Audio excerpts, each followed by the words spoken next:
ट्रांसफैक्टर्स। देखिए आज हम पढ़ेंगे कि ग्रंथि की जो गतियाँ होती हैं उनके कारण कौन से बल काम करते हैं और जो बल काम करते हैं उनसे कौन कौन से जो है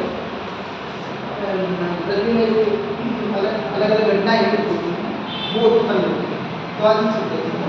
तो सबसे पहले देखते हैं दो एक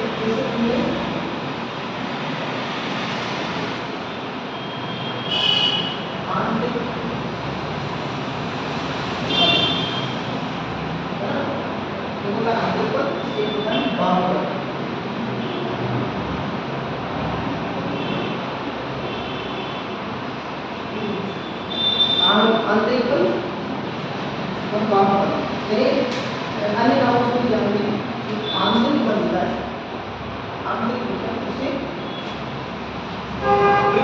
उसे ना अंतर्जनित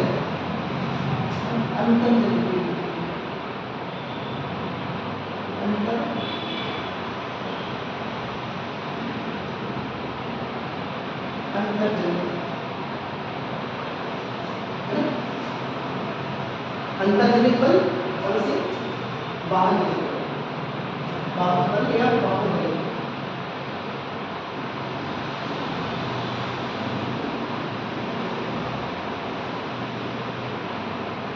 अब इसमें क्या होता है अंतर्जनित नाम से स्पष्ट है।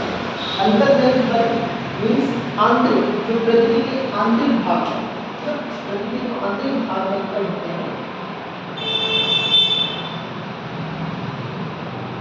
पृथ्वी के आंतरिक भाग में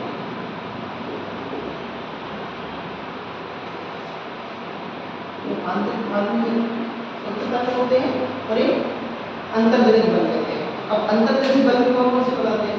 इनको देखिए अंतर्जनित बल को एक आकस्मिक बल भी कहते हैं।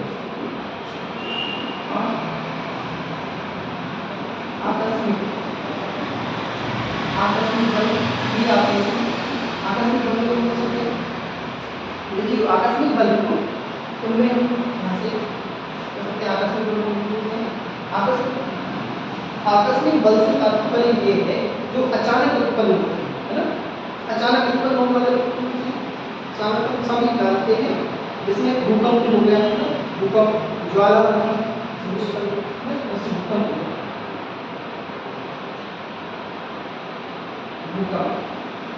भूकंप हो गया, ज्वालामुखी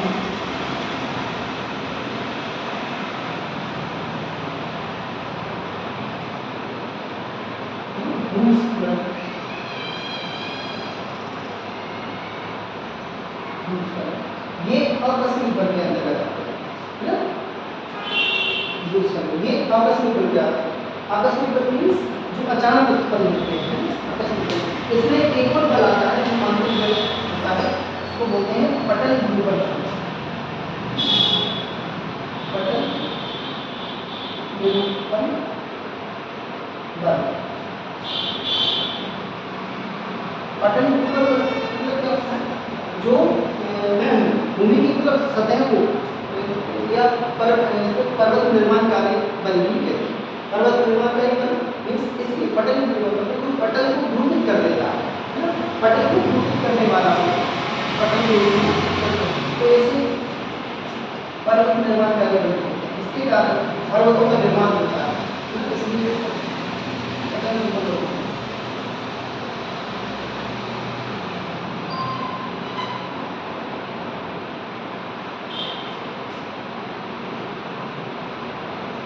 पर्वत निर्माण में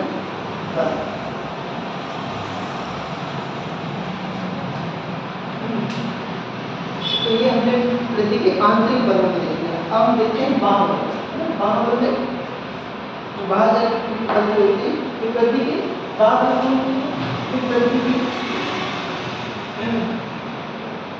पृथ्वी की जो बाहर है, पृथ्वी के बाहर उत्पन्न होने वाले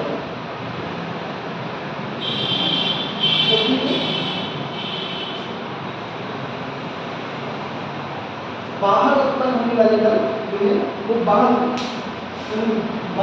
बल कहलाते हैं। अब इसमें कौन कौन से आते हैं? इसमें अपर्दन हो गया, विक्षेपण हो गया, है ना। अपन नदी जो बहती है, नदी का बहता हुआ जल है, वो भी जो है पृथ्वी के बाहर होने के कारण ही नदी का जो जल है वो बहता है ना। पवन, समुद्री तरंग, इंद्र, ये बाहर होते हैं। इसमें अपर्दन हो गया,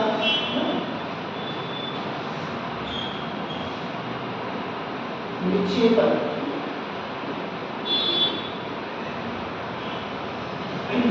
इसके अंतर्गत और आते हैं। इसमें नदी का बहना,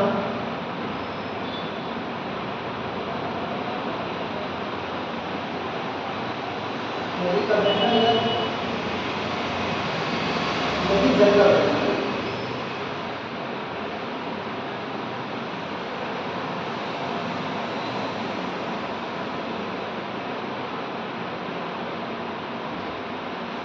नदी जल का बहना हो जाता है। और उनमें कुछ पवन जो होती है ना, पवन जो है वो भी वाहन निर्भर है ना। समुद्री तरंग, समुद्री तरंगों में जो गतियां होती हैं, समुद्री तरंग है ना, और हिमनद, हिमनद,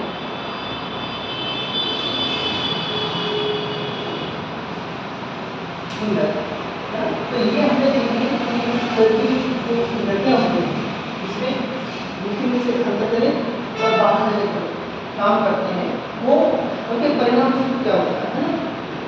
अंतर्गत करके क्या होता है, अंतर्गत करके नदी के आंतरिक भाग में उत्पन्न होते हैं और जिसका अर्थ क्या होता है, आपस में भूकंप, ज्वालामुखी, भूस्खलन, है ना, ये आंतरिक भाग में होते हैं और ये आकस्मिक बनने वाले, आकस्मिक मतलब अकस्मात, है ना, एकदम उत्पन्न होने वाले, आकस्मिक बनने वाले।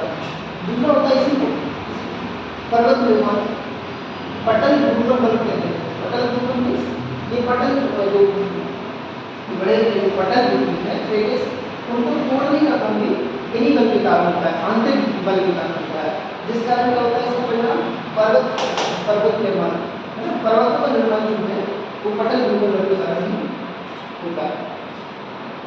दूसरा बड़ा है बाहर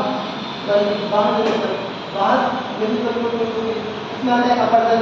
अभी हम आगे देखेंगे कि अपर्दन क्या होता है, विक्षेपण क्या होता है ना, और इसके परिणाम क्या होते हैं वो भी हम देखेंगे। तो अपर्दन और विक्षेपण ये बाहर जमीन पर पृथ्वी की जो बाहर जमीन पर है उसके परिणाम। अगला है नदी का बहना, है ना, नदी का बहना, नदी जल का बहना, है ना। पवन चलती है वो भी बाहर होती है, बाहर जगह समुद्री तरंगें होती हैं, समुद्री तरंगें भी ना कई प्रकार की होती है, ऐसे तरंगें वो भी हम समझेंगे क्या होती है और उनके परिणाम क्या क्या होते हैं, उनकी क्या विशेषता है ना। हिमनद जो बर्फ की नदियाँ होती हैं, जो बर्फ की नदियाँ होती हैं वो भी जो है बाहर जमीन पर का ही परिणाम है, ठीक है। तो ये हमने देख लिया कि किस प्रकार से नदियों पृथ्वी की गतियों के कारण दो मुख्य बल काम करते हैं और उनके परिणाम से क्या है, परिणाम उनके परिणाम से क्या होता है, ठीक है। आगे हम देखेंगे उनके परिणाम, है ना, उनके परिणाम से क्या क्या जो पृथ्वी की विविधताएं हैं, मतलब पृथ्वी की क्या क्या